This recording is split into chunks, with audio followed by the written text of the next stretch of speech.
Hey, what's up, everybody? This is Charles. I want to welcome you guys to another episode of the Dreamerspro Show, where we cover everything from sports, hot topics, classic debates, entertainment, and where we give you guys a fresh perspective on things and how we see them. And in today's episode, the topic is, can the Clippers continue to win without their stars? So this is a topic I want to get into in today's video.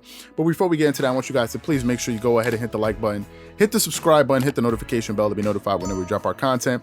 Also be on the lookout for our Dreamerspro Premium community that is launching on February 1st. So please be on the lookout for that. And then we're going to be working on our website, dreamerspro.com, which will be an ongoing thing. So please be on the lookout for all of those things. And anyway, let me get into the topic here so I don't waste your time, so we can just get through this quickly. Anyway, so y'all know that the Clippers had recently been on a 7-game winning streak, right? They were playing some very great basketball. They were one of the best teams in the NBA as far as if you look at their stats, points allowed by opponents. I think their defense was really beginning to improve. And they were really starting to play well and build the right habits as a team, right? Some people had the concerns of whether or not this team was peaking too soon. I just thought they were just finally starting to string together some games because as a result of them really improving their habits and playing better defense, right? I just think that was the case.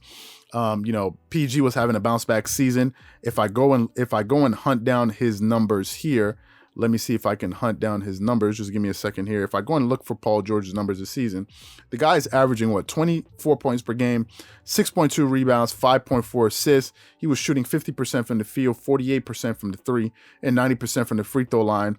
And, getting you 1.2 steals. Talk about having a bounce back season. He's having the most efficient year as far as shooting in his basketball career. So Paul George has been on the tear. Kawhi Leonard, in my opinion, is having an MVP season. He's averaging 26 points per game, 5.4 rebounds, 5.7 assists, shooting 50% from the field, over 40% from the three, 42% from the three, 90% on the dot from the free throw line, getting you 2 steals per game. So I thought he was having an MVP season, given the fact of his numbers, because of the efficiency, but also given the fact that his team had one of the best records in the NBA before, and also playing great defense. I thought he was one of the leading candidates for regular season MVP before he was mysteriously taken away from his team. Nicholas Batum was also having a great season, a great addition to the team. He's been a very bright spot for the team.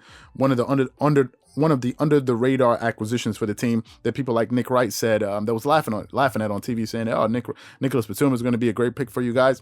Again, for all of you guys that like to subscribe to the theories of Nick Wright, again, let me tell you something. Just because somebody puts on a suit, right, and comes on TV, doesn't mean that guy's smart. Just because somebody talks and sounds smart and use big words doesn't mean that guy is smart. How you how you think, how you process issues, your arguments, that's what makes you smart. It's not the big words that you're using. If you like, you can put Webster's dictionary in your nose and start talking, but if your arguments aren't sound, it doesn't mean you're smart. Nick Wright says a lot of stupid things on TV. I'm sorry. He released someone asked me, did you see one of the rankings that he recently released talking about his top tier players in the NBA? And he had Kawhi Leonard as in tier 3. If you guys believe that, then I don't know what to tell you. If you think, if you can allow Nick Wright to rationalize that to you, then I don't know what to say about you. Anyway, the offense has been flowing. The defense has definitely been picking up, as I said. But after beating the Oklahoma City Thunder, 2 of their key players in Paul George and Kawhi Leonard were mysteriously taken away. The reason I keep using the word mysteriously is because any of the reasons and arguments that have been brought forth have not been 100% sound to me. I haven't heard anything that has made me say, okay, this makes sense, right? No one here is stupid. If you're going to tell me, because I kind of followed the story when it began, first thing I heard was something about COVID protocols. You can't find those articles anymore. At least I can't. Then you heard about they weren't feeling well. How can COVID protocols single out players? Only 2. These guys are always together. How is it only these 2 players? Why isn't the whole team quarantined? Number one. Number 2, why didn't they just postpone some of these games? How is it only Kawhi Leonard and Paul George? These are the only 2 players that were singled out. And finally, some people have said, what is it that it's par for the course. This is what normally happens. I haven't seen anything happen like this where it just singles out players. This just happened right before a 6-game road trip. Let me tell you something. I don't understand what's going on there. Nothing really about that makes sense to me. Maybe there'll be some evidence. Maybe there'll be an argument about it, but I haven't heard anything. These guys never tested positive for. I don't know how you can't test positive for something yet be, but you don't have any symptoms for something as well, but yet you're kind of,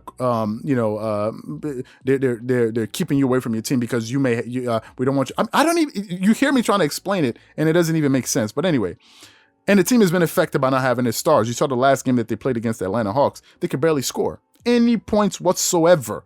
They could barely get any open looks because Kawhi Leonard and these guys, number one, drew double teams. Number two, could break down defenders on their own, collapse the defense and create open looks for their teammates. Nicholas Batum couldn't buy a clear look, right? The Clippers that have been shooting over 40% from the three as a team, in that game shot 30% from the three versus the Hawks. 30%. Just to show you how hard it was to come by clear looks. It was very difficult. And this team is going to have a rough go without their stars. And if that first game was an omen, right, or was any indication of what's going to happen, it's going to be a tough road trip. They're going to be playing the next few games that they have coming up. They're going to be playing the Miami Heat tonight, depending on when you see this video, obviously. Then their next opponent is going to be Orlando Magic, and their next opponent is going to be the Knicks. The Knicks have been playing well. The Heat have been kind of up and down. If I look at the NBA standings here, let me see if I can pull it up. In the Eastern Conference, yeah, the Heat have they have a 6-11 record. They lost 4 in a row, but who knows? Maybe that could be the game that they bounce back. The Orlando Magic have an 8-11 record, and the Knicks have been pretty decent. They have although they lost the last 3, they have an 8-11 record. They've been on a losing streak, but prior to that, I think they were playing pretty well. Now, can they get some of these games? Yes, they can possibly get 2 or 3 of these games, right? Or they could lose them all, right? I don't know. I'm not a fortune teller. I don't know. I don't know how they're going to perform, right? Next week, they're going to have some pretty big games coming up against the Brooklyn Nets. That's going to be a pretty important game for the Knicks. They're going to be playing. No. Next week on the 3rd, I believe they're going to be playing the Brooklyn Nets. That's going to be an important game. They're going to play the Cavs, who've played a lot of teams very, very well, and then they're going to play the Boston Celtics, who's a very good team as well in the East. So the following week, they're going to have some tough games. Now, I don't know when their stars are going to come back. I don't know when they're going to bring back Paul George and Kawhi Leonard. But if they don't bring them back by the end of this week, for reasons that remain unclear to me, there's a very good chance that the Clippers may drop those next 3 games next week.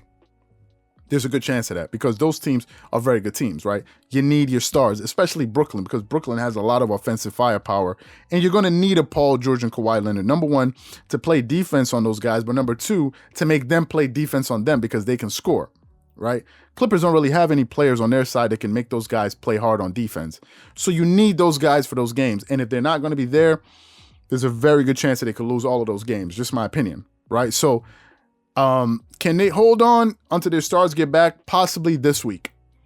But if you're going to tell me that their stars are going to be unavailable for the entire 6-game road trip, then they're going to have a rough go. They've already dropped the first game.